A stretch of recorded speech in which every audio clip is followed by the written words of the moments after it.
আমার কাছ থেকে কয় টাকায় আছে এটা দিয়ে আজকে পার্টিটা দেবো। এটা দিয়ে টাকা পয়সা আছে নাকি? এইটাতেই করবো না। ভাই ভাই কত টাকা দে ভাই, ভাই কত টাকা দে ভাই, ভাই কত টাকা দে ভাই। কোনটি আইছে এমনিতে আজকে পার্টি করবো, টাকা পয়সা বসছে না তো। এই কয় টাকায় আছে আজকে পার্টি করবো, তাই টাকা নেই কো। এই এই দেখ এর কাছ থেকে টাকা পয়সা দে। ভাই ভাই ভাই ভাই ভাই ভাই কত টাকা আমাকে নিয়ে যান না, লোকজন দেখছে না টাকা আপনারা আবার নিয়ে যাচ্ছেন।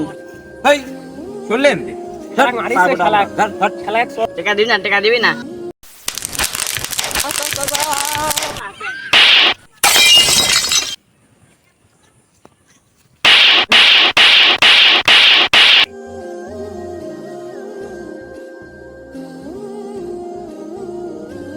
সামনে চাঁদ রাত আসতেছে, পিকনিক টিকনিক করবি না? তোর কাছে টাকা পয়সা আছে নাকি?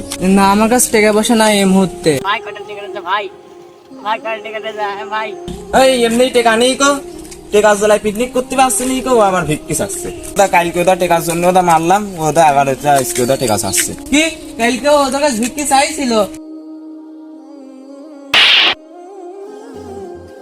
এই কি ব্যাপার, ফকরিক মারছে কা? ভাই দাঁড়ান দাঁড়ান দাঁড়ান, মারেন না মারেন না ভাই। আপনি যদি আজ এরকম হতেন তাহলে আপনার কি হতো? আল্লাহ সব রকম ভাবে সবাইকে পরীক্ষা করে না। আল্লাহ তাআলা কাউকে সম্পদ দিয়ে পরীক্ষা করে, আবার কাউকে সম্পদ না দিয়ে পরীক্ষা করে।